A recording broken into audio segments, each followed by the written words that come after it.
সব ভালো আছো তো? আজ মুনিয়ার হেসেলে আছে পেঁয়াজ শাক দিয়ে ট্যাংরার ঝাল। আজ আমার চ্যানেলে যারা নতুন আসলে ভালো লাগলে অবশ্যই সাবস্ক্রাইব করে নিও। নতুন নতুন রান্নার সহজ পদ্ধতিতে শিখিয়ে দেব। একঘেয়ে ট্যাংরার ঝোল না খেয়ে চলো আজ বানিয়ে ফেলি একটা একদম নতুন ধরনের ভিন্ন স্বাদের ট্যাংরার ঝাল। পেঁয়াজ শাক চেনো তো? না চিনলে কোনো অসুবিধা নেই, আমি চিনিয়ে দিচ্ছি। স্প্রিং অনিয়নের সঙ্গে তোমরা পরিচিত, এটা কিন্তু স্প্রিং অনিয়ন নয়। দেখো একদম পুরো পেঁয়াজের মতন দেখতে। এর সব রুটগুলো ফেলে দেব। মোটা পেঁয়াজের অংশটা নিয়ে নেব। মোটা অংশ থেকে রিং রিং মতন কেটে রাখবো। দেখো শুধু মোটাগুলোই নিয়েছি কিন্তু।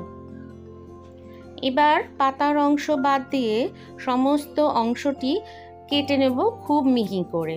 পাতাটা কাটবো না। এই কুচানো অংশ আলাদা করে সরিয়ে রাখবো।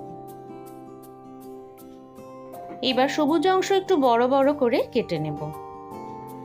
এক আঁটি ধনেপাতা খুব ভালো করে ধুয়ে নিয়েছি, গোড়াটা ফেলে দেব, দিয়ে বাকি অংশটাও একটু লম্বা লম্বা করে কেটে রাখবো। ধনেপাতা সঙ্গে দুটো কাঁচা লঙ্কা দিয়ে এটাকে ভালো করে ব্লেন্ড করে নেব।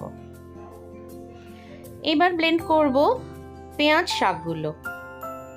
দুটো পাতায় কিন্তু খুব মিহি করে আমি ব্লেন্ড করেছি। আর লাগবে 2 মুঠো পেঁয়াজ কলি। এখানে 850 গ্রাম মাছ আছে। 14 পিস মাছ আছে, খুব ভালো করে ধুয়ে নিয়েছি। তার মধ্যে নুন এবং হলুদ দিয়ে মেখে নেব। ট্যাংরা মাছ ভাজতে গেলে বড্ড ফাটে। আজ শিখিয়ে দেবো একটা নতুন পদ্ধতি। মাছের মধ্যে নিয়ে নিলাম আটা। আটা মাখিয়ে নিলে কিন্তু মাছ যখন ভাজবে আর ফাটবে না। 8 চামচ সর্ষের তেল নিয়ে নিলাম।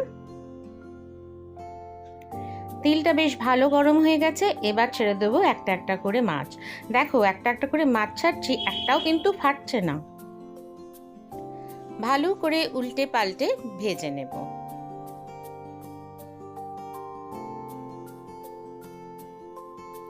মাছ বেশ ভালোই ভাজা হয়ে গেছে। এবার তেল থেকে তুলে নেব।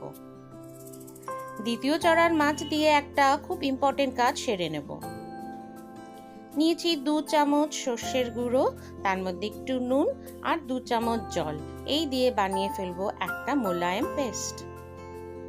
ঢাকা দিয়ে রেখে দেবো যতক্ষণ না এটা লাগছে। সমস্ত মাছ ভাজা হয়ে গেল। ওই একই তেলে 1/2 টেবিল স্পুন কালো জিরে এবং কাঁচা লঙ্কা ফোড়ন দিয়ে দিলাম। ফোড়নের ওপর দিয়ে দিলাম কুচানো পেঁয়াজটা। আঁচটা মিডিয়ামে আছে, আলতো হাতে নেড়ে চেড়েই এর উপরে দিয়ে দেব পেঁয়াজ শাক বাটাটা।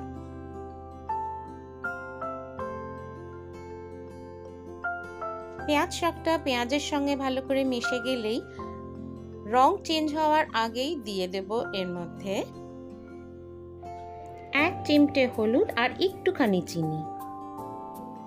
মিডিয়াম আঁচে সমানে কিন্তু নাড়তে চাড়তে হবে। দেখো হালকা হালকা কিন্তু তেল ছাড়ছে। এর মধ্যে দিয়ে দেব সর্ষে পেস্টটা। ভালো করে নেড়েচেড়ে যখন সর্ষের গন্ধটা হালকা বেরোতে শুরু করেছে, সেই সময় দিয়ে দেব পেঁয়াজ কলিগুলো। পেঁয়াজ কলিগুলো দিয়েও ভালো করে নাড়তে চাড়তে হবে। এই সময় দিয়ে দেব নুন।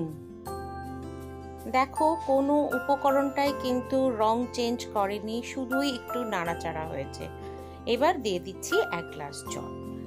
তোমাদের লাগলে আরো একটু বেশি দিতে পারো। এবার দিয়ে দিলাম পেঁয়াজের রিংগুলো। ঝোলটা ফোটা পর্যন্ত অপেক্ষা করব। ফুটে উঠলেই দিয়ে দিচ্ছি মাছগুলো। মাছগুলো ছেড়েই সিম করে দিয়েছি এবং সমস্ত মাছগুলোকে ঝোলের মধ্যে ডুবিয়ে দিচ্ছি। মাছগুলোকে একটু সেদ্ধ হতে সময় দাও। মাছগুলো বেশ ভালোভাবেই ফুটে উঠেছে এবং সিদ্ধও হয়ে গেছে। ছেড়ে দেব কতগুলো কাঁচা লঙ্কা এবং সব শেষে দেব ধনেপাতা পেস্টটা। ধনেপাতার পেস্টটাও সব জায়গায় মিশিয়ে দিতে হবে এবং ফোটা পর্যন্ত অপেক্ষা করতে হবে। 2 থেকে 3 চামচ কাঁচা সর্ষের তেল দিয়ে নামিয়ে নাও। এবং গরম গরম ভাতের সাথে পরিবেশন করো।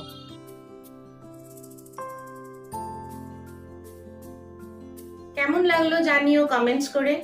ভালো লাগলে শেয়ার করো, লাইক করো। আর যারা নতুন এসেছো তারা অবশ্যই সাবস্ক্রাইব করে নিও। ভালো খাও, ভালো থাকো।